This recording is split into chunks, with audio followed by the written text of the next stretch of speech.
Welcome to our new podcast series, Above the Clouds.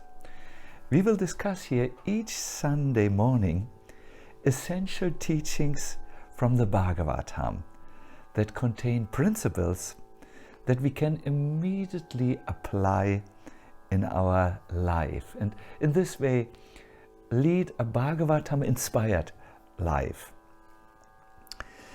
Today we have chosen a text from the 5th canto,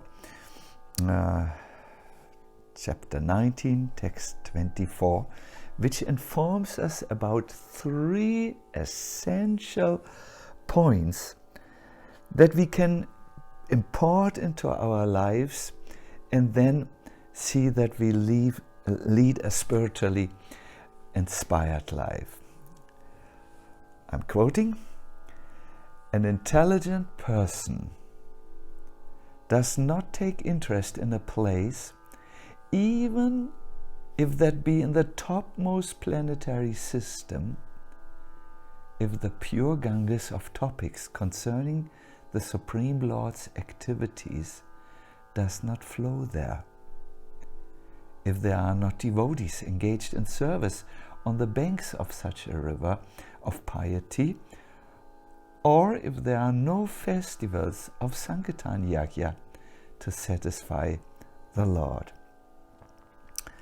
In the purport, Srila Prabhupada speaks about this ideal place, and he gives a very surprising point. He says, "The Krishna consciousness movement has established its center in Mayapur, the birth site of Lord Sri Chaitanya Mahaprabhu, to give people the great opportunity to go there and perform a constant festival of saṅkīrtana-yajña as recommended herein, and to distribute prasad. This is the mission of the Krishna consciousness movement." I'm happy that we can deal with this point right at the beginning of our series. Here's a statement. It seems to say, "Go to Sridham, Mayapur." But is that really what the Bhagavatam and Srila Prabhupada have in mind? When you read the Bhagavatam and when you read the purports, it's very important that you recognize the principle, which is true in all circumstances of life. 2 plus 2 equals 4. If you take 2 oranges and add 2 oranges, you will have 4. If you take 2 cars and put an extra 2 cars there, you will also have 4 cars. The principle is 2 plus 2 equals 4. So what is the principle here that we can apply in all circumstances, whether we can go and stay in India or not? This principle is explained very nicely by Srila Vishwanath Chakravarti Thakur.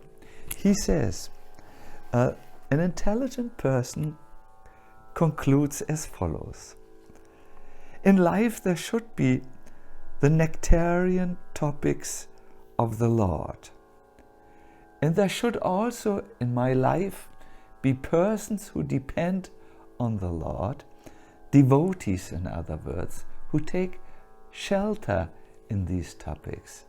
And finally, there should be a sacrifice, which in this age is the saṅkīrtana sacrifice. The intelligent people, Vishwanath Chakravarti Thakur says, worship the Lord by chanting, and he quotes another verse from the Bhagavatam. So the principle is, wherever you are, have regular Krishna Katha, devotee association, and the singing of the holy name in your life. That will be very, very good. I guess most of us have minds that are non-stop active from morning till evening. Our minds are on high speed. Now, a Krishna Katha stops the material flow of the mind. That means going to material subjects, shopping lists, relationships, uncertainties of the future. And it has the power, this Krishna Katha, to relieve our mind. Even the scientists have found out that most of the times our minds are engaged with negative thoughts. Negative thoughts immediately come into the long-term memory because negative thoughts are more impactful, they stay longer with us, and therefore they involve or keep us busy much longer. So bad thoughts are stronger than good thoughts. Therefore, this formula, which helps us to put Krishna into our heart and mind, makes a profound change.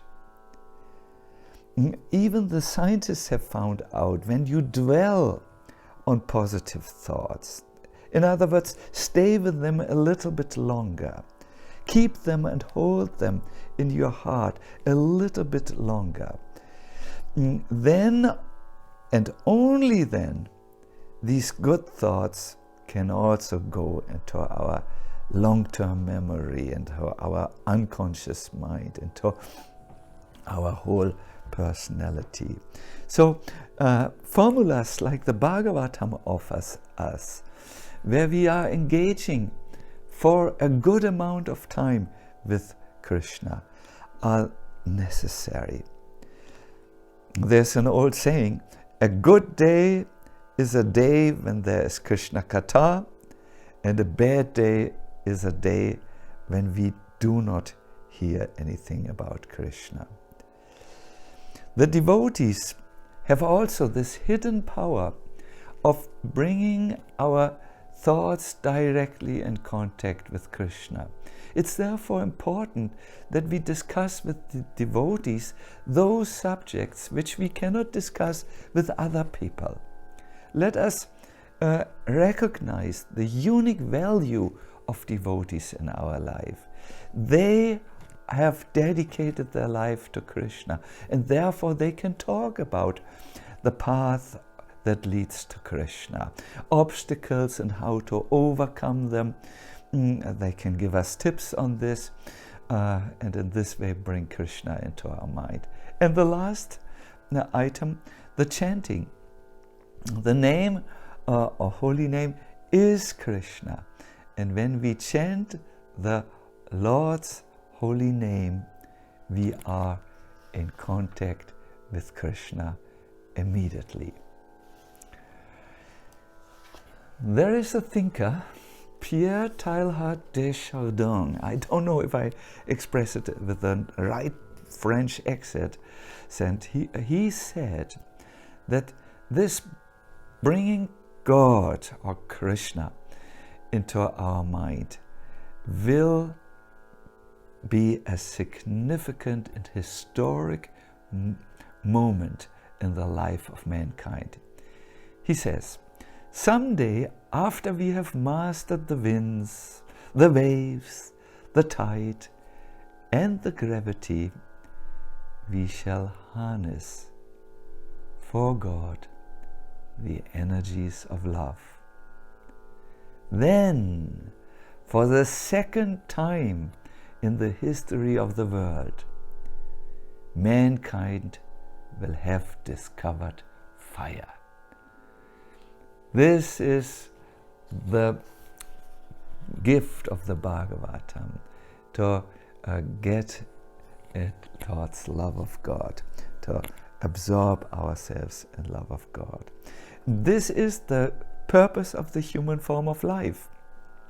The Bhagavatam echoes this point again and again. For instance, in the first canto, chapter 5, where we hear persons who are actually intelligent and philosophically inclined should endeavor only for that purposeful end which is not obtainable even by wandering from the topmost planet, Brahmaloka, down to the lowest.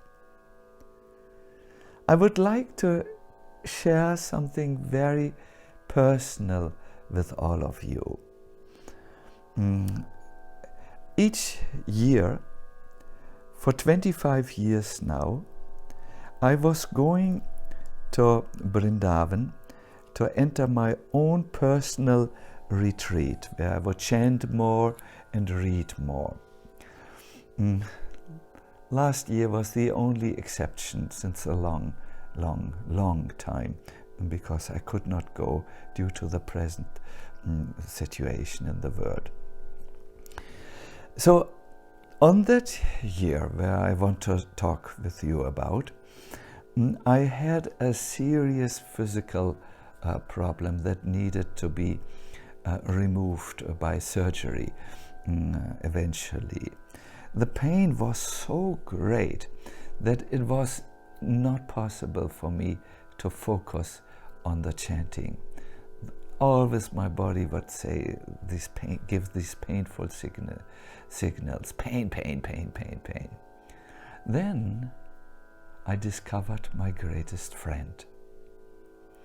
I had taken a lot of literature with me, but I made it a point to stay with only one book, the Bhagavatam.